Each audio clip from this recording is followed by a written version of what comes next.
and welcome to the Martini Shot, home of movie reviews and movie-themed cocktails. Before we get into the review of Beetlejuice Beetlejuice, let's get juiced for the fall season with this earthy, spiced cocktail called the Ghost with the Most. This is going to be a bit of a riff on a White Russian, which typically you would just build right in the glass, but because of the extra addition of matcha that's going to be in this cocktail, we are first going to be shaking it. First things first, let's go ahead and start with some sweetener. I am going to be using honey, and we're going to be adding about ½ ounce. Following that up, we're going to be using some amaretto or almond liqueur, also at ½ ounce. And for our base spirit, we're going to be using vanilla vodka at 2 ounces. And then finally, you're going to be adding about a teaspoon of matcha powder. Matcha powder is very potent, so you definitely don't want to heavy hand this stuff. From there, you can go ahead and throw some ice in your shaker and shake to chill. Then grab yourself a rocks glass, fill it with ice or a big whiskey cube, and go ahead and strain your drink into the glass. And finally, you can add a layer of pumpkin spiced creamer. Just try to keep it in the glass, unlike me. And there you go, now you have the Ghost with the Most. Even though I'm not the biggest fan of matcha or green tea in general, I've always found its desserty pairings to work really, really well. The almond liqueur is nice and sweet, almost kind of like a candy. And of course, the creaminess of the vanilla is really tying everything together. Not to mention the creaminess of the pumpkin spice creamer, which is adding a nice little bit of warmth from that cinnamon and more of those fall spices. The matcha itself is never too overwhelmingly bitter. It does kind of punch you in the mouth when you first sip, but it does mellow out thanks to some of those more desserty notes. And overall, I think this is just a great way to kick off fall. It's pretty simple to make, has kind of those flavor profiles you're going to be looking for. And of course, just from a visual standpoint, that green and white layer I think just looks great. Now that we have our drink, let's get right into the review.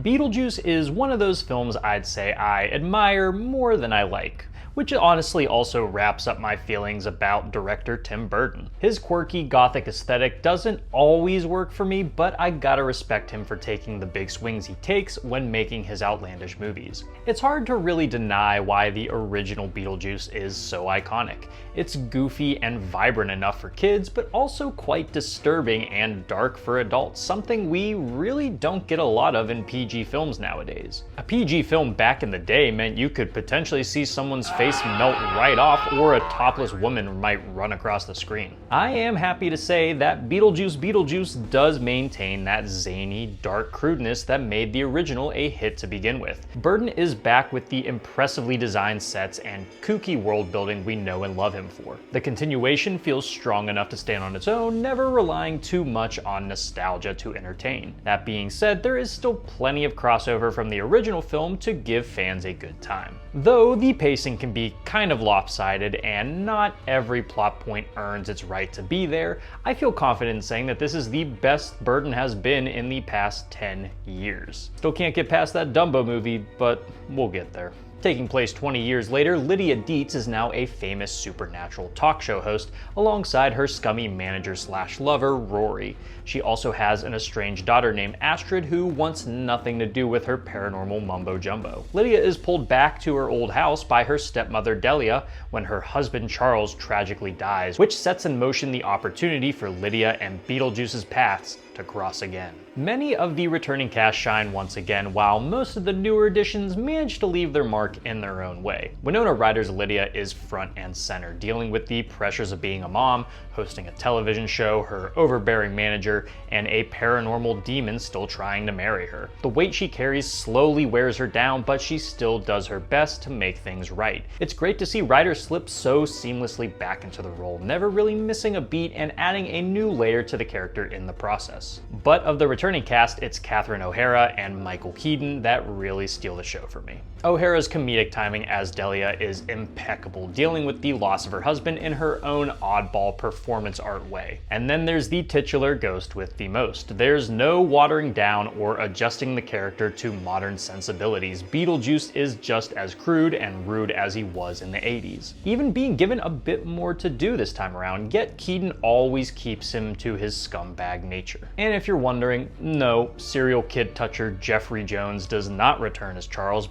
but Charles does appear in the film, and the way they get around using Jones' likeness is honestly pretty hilarious. The most prominent new character is Astrid, Lydia's daughter portrayed by Jenna Ortega. They gave her a fun little side plot with a ghost boy that goes in a fun, albeit predictable direction, and even though I like Ortega for the most part, she does seem to get typecasted into these same roles which don't always give her room to deliver the best performances, this film included. Justin Theroux, on the other hand, was my favorite new addition as Rory. He's such an over-the-top, scummy slime ball that harkened back to an older archetype of villain we don't see a ton of anymore. He's never really much of a threat, just a pathetic worm trying to marry Lydia for her money. Sometimes the classics just hit. The real moneymaker here is the visuals, with Burton returning to form in both his set design and coloring. The Ghost World is obviously the highlight, retaining the same kind of angular pop grunge aesthetic that takes heavy inspiration from Italian thrillers and German expressionism. He manages to make this world so vibrant and interesting to look at, with little sight gags and details to pick up on in the background. The funhouse horror aesthetic isn't the most believable at times, but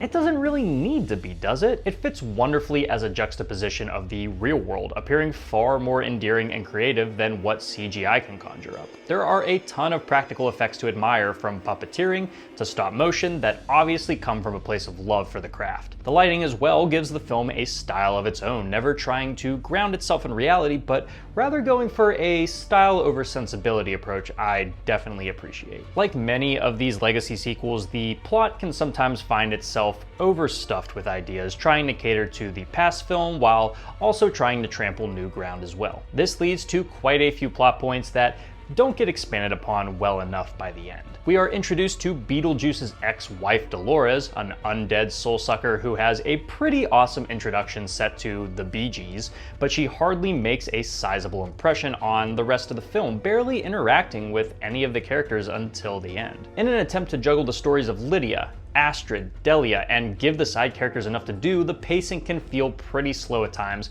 while it tries to cram everything in. The beginning really dragged for me, but it does pick up in the middle before kind of trudging to the end. The climactic musical number is a ton of fun, however, and while everything isn't wrapped up super cleanly, I still had fun with it. It probably won't beat out the original for you, but Beetlejuice Beetlejuice does deliver on the outlandish creativity I've been missing from Burton. Most of the cast is great to see return, but the real selling point is just the wonderful directing and craftsmanship Burton and team applies to its ghoulish world. Even with only about 10 minutes of screen time more than the original, it doesn't flow quite as well while trying to cover too much ground. Even still, I think this is a perfectly suitable return to form that doesn't try to change the personality of the original in the slightest. Why this film wasn't released around Halloween is a wonder to me, but maybe this will be the kickoff for the fall season that you're looking for. For my rating, I'm giving this film 3 shrunken heads out of 5. Guys, thank you so much for tuning into this episode of the Martini Shot. If you saw Beetlejuice Beetlejuice, let me know what you thought about it down in the comments. And if you like what you saw here and would like to see more, don't forget to like, subscribe, and follow me across all social media channels. Those links are down in the description below.